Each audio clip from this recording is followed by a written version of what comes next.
Voici le Polestar 2.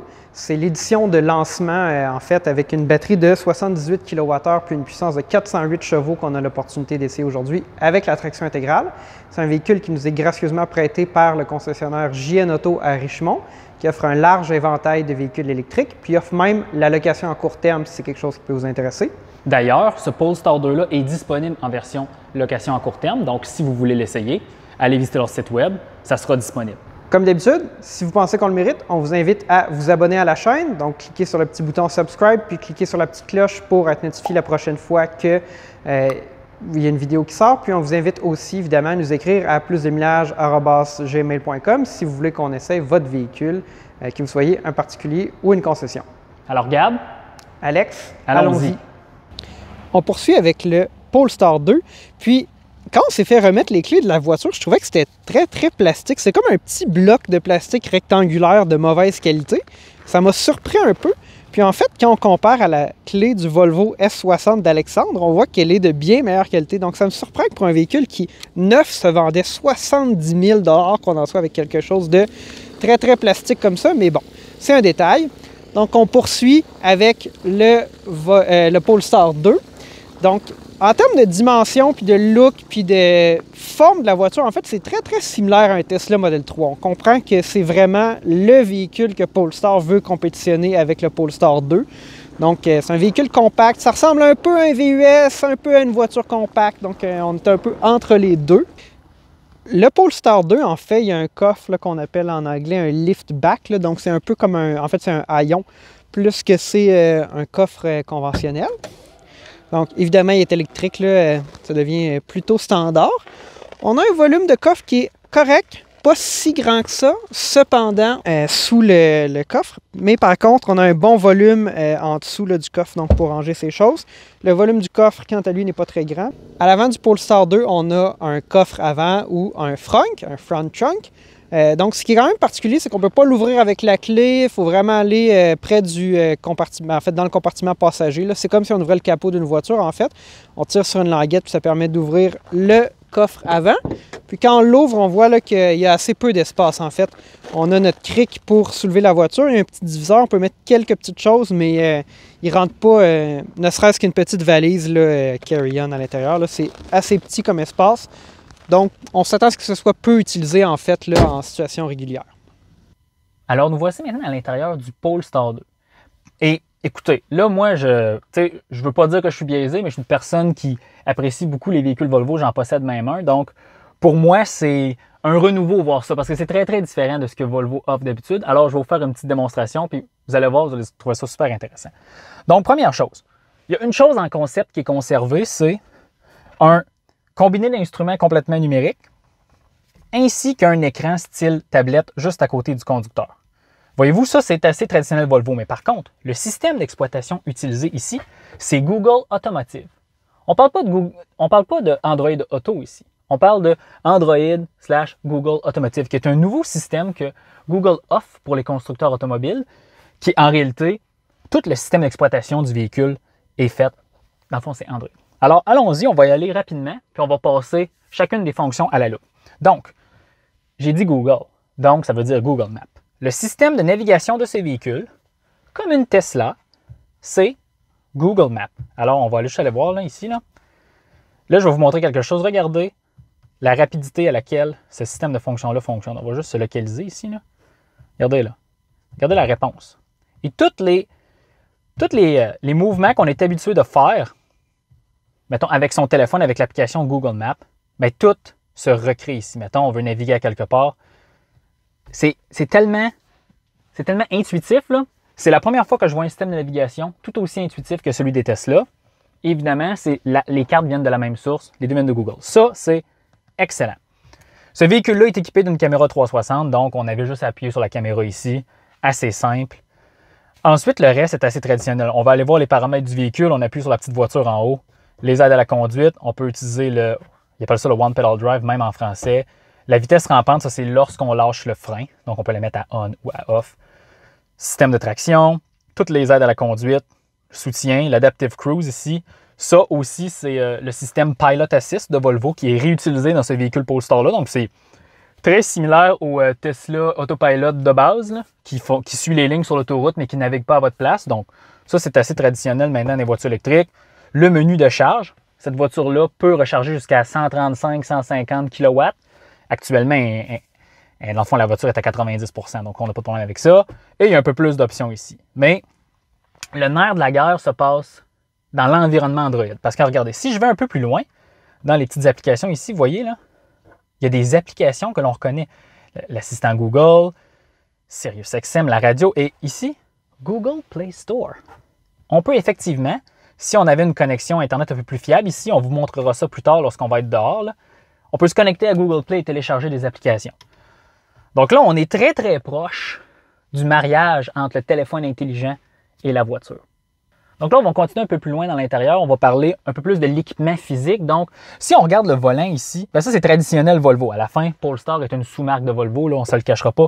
Dans le fond, les petits bras pour les essuie-glaces et les clignotants, c'est la même chose. Je veux dire, moi, je possède un Volvo 60 de ces générations-là. C'est exactement la même chose. Les contrôles, régulateur de vitesse, la radio, c'est tout pareil. Combiné d'instruments est très différent. Si tu veux t'approcher, Gabriel, c'est un combiné d'instruments totalement Google. Donc, on a le levier de vitesse, la limite de vitesse. On a les contrôles pour le système d'assistance à la conduite ou le cruise control, la carte, et peut-être un indicateur d'autonomie et où est-ce que la puissance va, soit freinage régénératif, accélération. Il y a deux affichages possibles. Il y a celui-là, puis si on appuie sur ce petit bouton-là, il y a l'affichage simple. C'est tout. Quand on dit ici que c'est épuré et c'est de base, Google veut que ça soit, et Volvo aussi veulent que ça soit le plus simple possible. Pour ce qui est de l'assemblage intérieur, écoutez, c'est excellent ici. Regardez les surfaces moussées ici, comment elles sont molles. D'ailleurs, c'est du plastique recyclé, très intéressant. Belle appliqué en dessus, ça donne une belle profondeur à l'intérieur, un peu comme le Mach-E. Et aussi cet appliqué de bois foncé là, qui est, dans le fond, il n'est pas verni, on le touche là, il y a du relief. Les petites bouches d'aération, c'est quand même bien. Quelque chose de bizarre, les bouches d'aération centrales sont ici. Regarde, on n'a pas encore conduit le véhicule, on verra si la distribution de l'air est adéquate. Mais bon. Mais pour ce qui est de l'assemblage intérieur, excellent. Quelque chose que je trouve de peut-être un petit peu dérangeant, c'est ce morceau-là ici. Je ne sais pas pourquoi il est là, mais dans le fond, ça la cote sur les jambes, ça. Petit défaut. Le pommeau ou le levier de vitesse, très intéressant. Regardez, là. On peut passer notre doigt au travers. Mais en réalité, c'est juste un levier de vitesse complètement numérique, là. Puis on a un petit bouton pour le volume. Et dans le fond, les boutons qui sont maintenant, qui sont obligatoires, dans le fond, par les normes en Amérique du Nord. Et pour ce qui est du reste de l'intérieur, un intérieur en cuir vegan. Comme vous pouvez voir ici, là, les sièges sont en cuir vegan. Ça, c'est le seul siège qui est offert. La version 2 roues motrices traction est offerte avec des sièges en tissu recyclé. Mais à part de ça, je veux dire, c'est un intérieur, je ne veux pas dire ça, mais c'est un intérieur un peu différent de ce qu'on voit parce que c'est des textures et des matériaux un peu plus flyés. Mais pour ce qui est des couleurs, c'est extrêmement sobre. Et la dernière chose que je veux vous montrer, c'est les rétroviseurs. Je vais baisser la fenêtre ici. Le rétroviseur, le miroir est complètement fixe dans le rétroviseur. En réalité, lorsque vous bougez votre rétroviseur, c'est le rétroviseur en entier qui bouge. Un peu comme un rétroviseur sur une moto qu'on bouge nous-mêmes sur un genre de petit joint pivot. Assez particulier. À l'arrière du Polestar 2, bon, c'est un véhicule compact, là, un peu comme la Tesla Model 3. On ne s'attend pas à retrouver à l'arrière un espace particulièrement grand pour les jambes ou peu importe. C'est moins spacieux qu'un ID4 par exemple. Mais au niveau de la qualité des matériaux, c'est vraiment bien. On sait qu'Alex est un fan de Volvo. Puis là, on retrouve tout ce qu'il recherche dans une voiture. L'équipement, c'est assez sobre.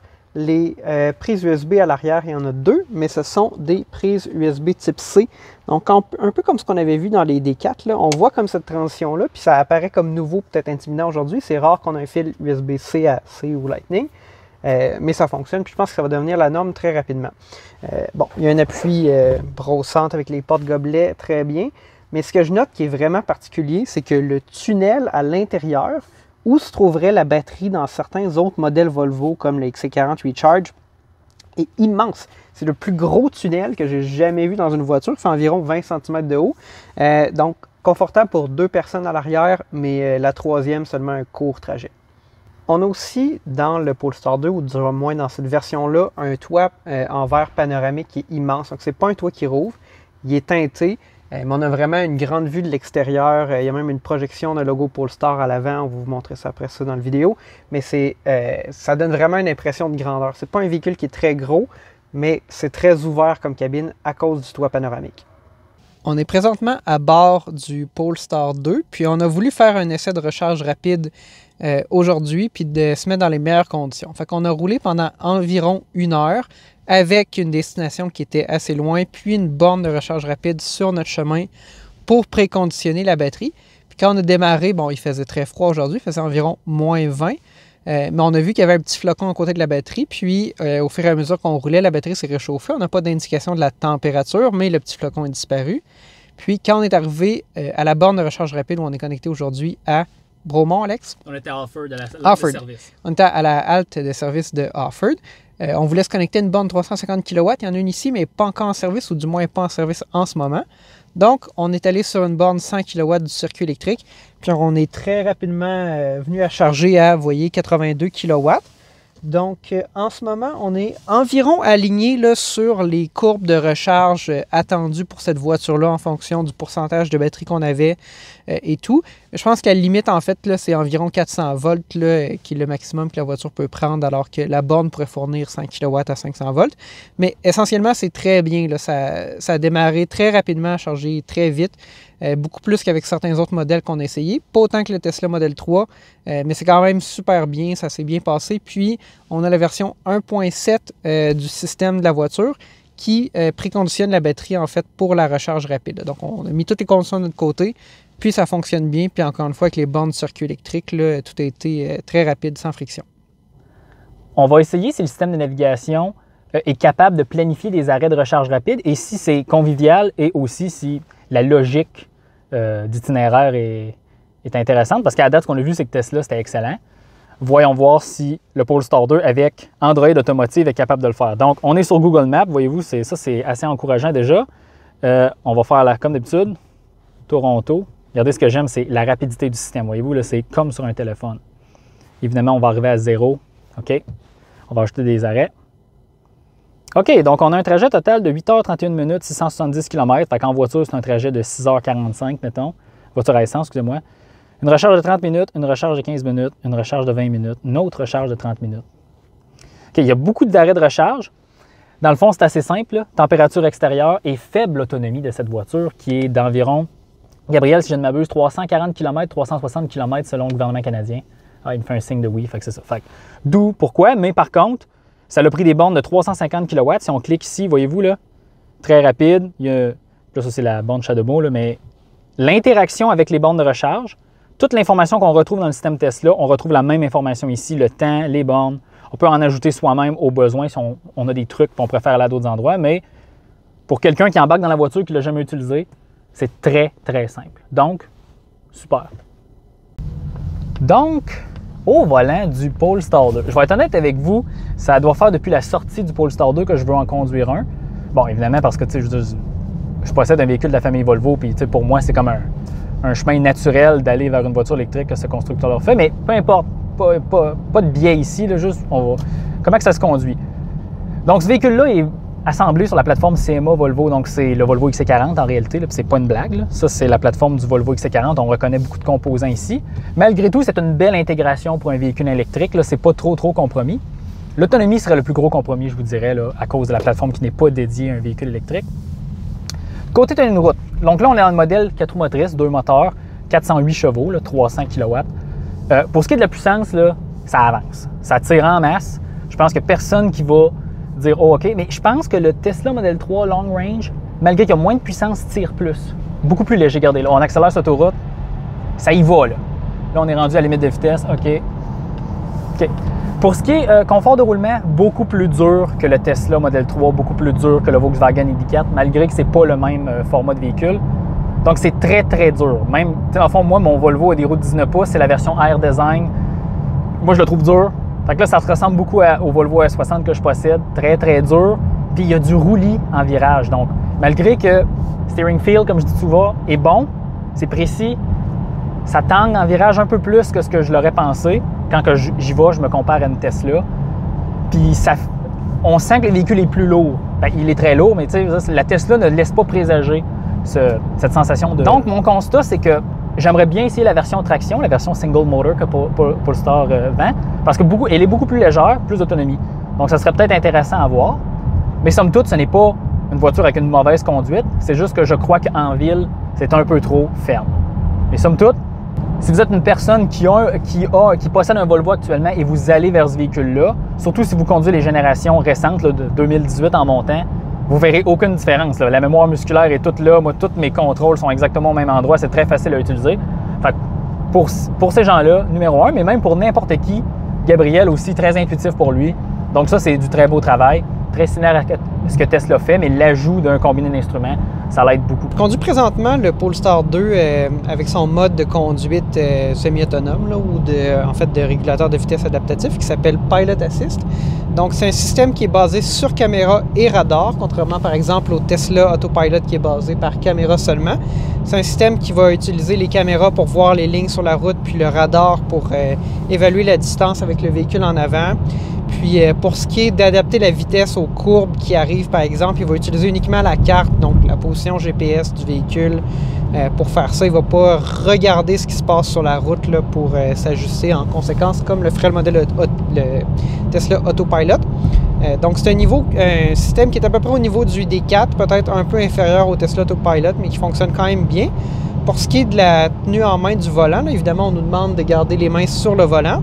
Mais ce n'est pas un système qui est capacitif. Donc, en fait, il va falloir par moment là, vibrer ou déplacer ou forcer un peu le volant juste pour laisser savoir au système qu'on est toujours en contrôle.